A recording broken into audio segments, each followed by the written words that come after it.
Tapi kalau kata Abdullah bin Abbas, musik itu halal, tidak jadi masalah, dan tidak ada tancap-tancap kuping pakai paku dan sebagainya, haram. Tapi kan pertanyaan gini, terus kalau nggak haram kenapa Nabi nyumpel kupingnya? Ya ihtimal, ada banyak kemungkinan. Bisa aja tuh anak emang baru tumben belajar niup suling, suaranya pales, kagak enak didengar. Jadi Nabi kesel, kagak enak nih suaranya, begitu kan? Boleh jadi, ihtimal. Birakan orang yang ditimpa kemenangan kan mengagungkan dan membesarkan Ya talibal ilmi qum la tanam fa inna az-zamana qada wa salam fakun ma hayyita dhaninan bihi fa dhannuka bil waqti 'ainul karam wa kun hilsa darsika wafrah bihi takun Saya tanya, hukum mendengarkan musik itu, musik Pak, dangdut, rock, pop, keroncong dan sebagainya, itu halal apa haram? Mendengarkan musik Pak, halal apa haram?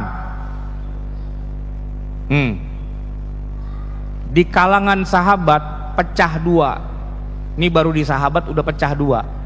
Kalau nanyanya kepada Abdullah bin Umar, anaknya Umar bin Khattab, dia bilang musik itu haram, itu seruling setan. Siapa yang dengerin musik kupingnya ditancap pakai paku, nanti di akhirat masuk neraka dengerin musik.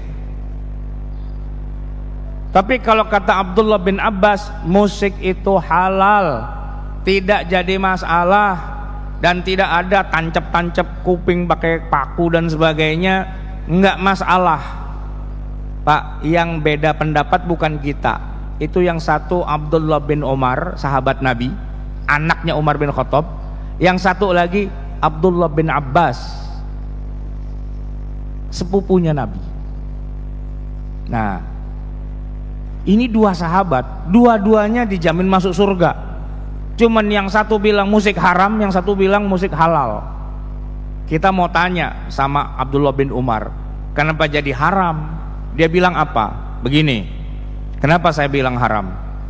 Suatu hari saya pernah berjalan bersama Nabi. Nabi naik onta, saya yang nuntun ontaknya. Dia nggak ikut naik, dia nuntun onta. Masuk suatu kampung, terdengar suara anak kecil meniup seruling gembala, seruling. Tiba-tiba Nabi bilang apa? Abdullah, kamu dengar suara itu enggak? Dengar ya Rasul. Percepat jalannya unta ini, cepetan. Sama Abdullah bin Umar, ontaknya ditarik biar jalannya cepat. Udah agak jauh, Nabi tanya lagi, masih kedengeran enggak? Kata Abdullah, masih ya Rasul. Percepat lagi, biar lari nih onta. Percepat lagi. Sampai sudah jauh meninggalkan kampung itu, Nabi tanya, masih kedengeran enggak? Udah enggak. Maka Nabi mencabut jarinya dari telinganya. Oh udah enggak, ya sudah. Karena dari tadi Nabi nyumpel kupingnya itu.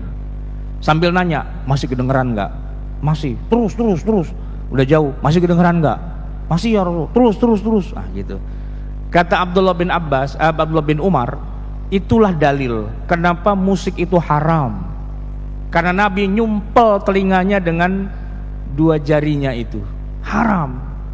Kata Abdullah bin Umar. Tapi kata Abdullah bin Abbas, enggak. Itu kan kesimpulannya dia doang. Nabi nyumpel kupingnya itu bukan karena musik haram. Kenapa? Karena kalau musik itu haram, Nabi itu pastinya tidak akan bilang percepat jalannya onta. Enggak. Pasti beliau turun dari onta dan nyari siapa itu yang main suling, mana dia anaknya, kan gitu kan. Ketemu, nggak boleh ya, itu haram, nggak boleh. Seorang Nabi kalau melihat kemaksiatan dia malah kabur, itu dosa. Harusnya dia ingatkan, nggak boleh, itu haram. Harusnya begitu, turun dari ontak dan kasih tahu anak, kagak boleh, itu haram. Harusnya begitu. Malah dia sumbal telinganya sendiri. Itu satu. Yang kedua, Nabi kan nanya, Abdullah, masih kedengeran nggak? Masih, kata Abdullah. Berarti Abdullah denger nggak? Denger. Aturan Nabi bilang, lu sumpel juga kuping lu, haram itu, harusnya begitu. Ya kan? Ternyata enggak. Cuman disuruh percepat jalannya. Nah, kalaulah seandainya musik itu haram, Nabi bukan nyumpal kuping, tapi Nabi turun dan ngasih tahu anak yang lagi main suling, anak kecil, ini haram ya, Allah melarang, kamu nggak boleh melakukannya. Gitu kan, selesai. Bukannya sumpal-sumpal kuping gitu. Jadi sebenarnya itu tidak haram. Tapi kan pertanyaan gini, terus kalau nggak haram kenapa Nabi nyumpal kupingnya? Ya ihtimal, ada banyak kemungkinan. Bisa aja tuh anak emang baru tumben belajar niup suling, suaranya pales, kagak enak didengar. Jadi Nabi kesel, kagak enak nih suaranya, begitu kan? Boleh jadi, ihtimal, gitu kan? Nah ini Pak, khilafiyahnya ini sudah ada di zaman Rasulullah.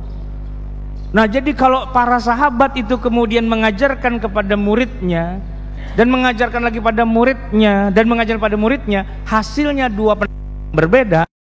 Baik, maka di sini wa minan nasi may yashtari lahwal hadith. Ini Ibnu Mas'ud bersumpah, lahwal hadith di sini kata Ibnu Mas'ud innahul gina. Dia adalah gina. Di sebagian riwayat al-gina walladzi la ilaha illahu. Itu adalah gina, nyanyian. Demi Allah yang tidak ada ilah kecuali Dia. Itu kata Ibnu Mas'ud. Kata Ibnu Abbas radhiyallahu anhu, nazalat fil gina wa ashbahihi. Turun tentang gina dan yang semisal dengannya.